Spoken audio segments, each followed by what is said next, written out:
Wonders shall never end. Now, wow. See where Rufai of Araise Television is disgracing somebody's papa. Garba Shehu, trying to defend this symbolic presidential election conducted on 25th of February 2023. Somebody's father is lying on a television set. Shame on this Garba Shehu. Shame on you, Garba. Mr. Shehu, a couple of things, and let's set the record straight. Prior to this time, you said that what was going on the social media space was against your administration because some people from a certain political party dominated the social media space. That's not true. Your administration failed woefully.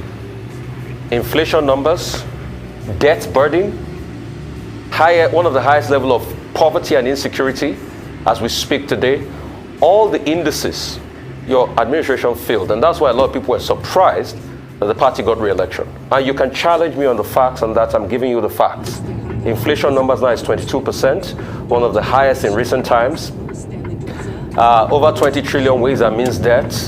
All the economic indices stacked against you. Secondly, you said 60 million attacks. No, it wasn't 60 million attacks. It was 12.9 million attacks that Mr. Issa Pantami said. And you also tried to extrapolate that to INEC. But INEC only said they had a technical glitch that day. Talks about cyber attacks were brought up, but INEC said he had no cyber attacks.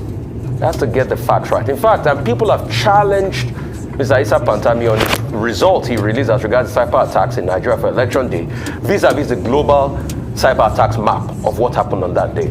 There's a story in Business Day a couple of hours ago. The question I'd like to ask you is, why was only the presidential election not transmitted to IREF? Why did other ones go? The Senate elections and the House of Representatives election, but only one presidential election. Only one not transmitted. INEC said he had technical glitches. He's not been able to tell us the nature of technical glitches. Today, you are trying to posit that there were cyber attacks. INEC said no cyber attacks. NCC said the network worked in that day. Okay, this guy, did you say that the party, you said a number of things, problems, indices you gave. Did you say that that is why the party lost the election? Did you say we lost the election? So, Mr. Garba Shehu, do not turn around what I said. This is what I said. I said you said that a certain party had dominated the social media space, and they kept on hammering the party, yes, that there was no public opinion as regards the failures of the APC. And I put it to you that the economic statistics showed that this administration failed largely based on its initial promises, and which are there. Secondly, I've told you about what you try to extrapolate now with cyber attacks. But INEC has said that there were no cyber attacks that day, that they just had a technical glitch.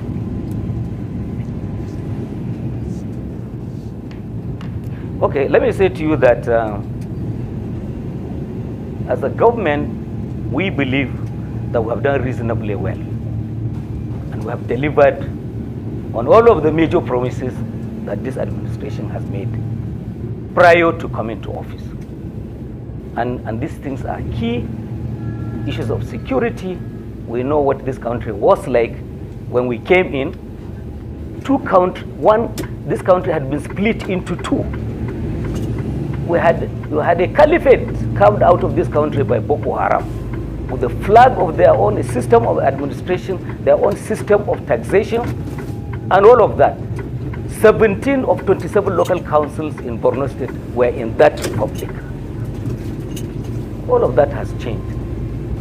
So don't say that we haven't achieved anything. And when you mentioned all of these things about inflation, look, please understand that there is a global crisis going on, of cost of living, that is simply not confined and alone to Nigeria.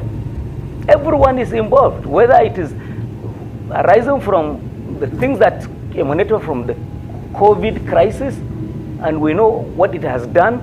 The entire economies of the world, everyone, perhaps except China, had gone into negative numbers in terms of development. Now, and then there are all of the things about Ukraine and the Russia war. with all of its implications for us here, whether it is fertilizer and agriculture or fuel that we import from parts of the world, this is happening to everyone. And I tell you that this country, when you compare with what is happening in West Africa, in the entire continent, I think Nigerians have every reason to celebrate this administration. We haven't done as badly as everyone has done. In fact, this government has done so much in order to take Nigerians away and remove us from the excessive heat that had accompanied this crisis, COVID in particular, and then Ukraine-Russia war. Okay, The second question Thank you anyway for the numbers. The second question I asked, you said that the cyber attacks, we had cyber attacks in the elections, but INEC said they didn't have any cyber attacks on them. So I ask you again, what is now the reason why INEC couldn't transmit those results? You said there were cyber attacks. So what are you saying? Are you saying because of the cyber attacks or not, INEC had their problems?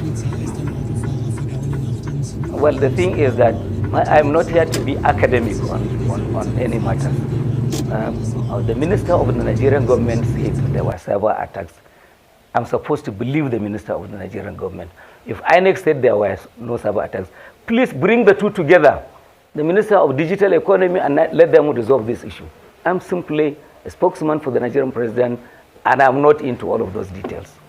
Okay, my president. I call you my president. People don't know that.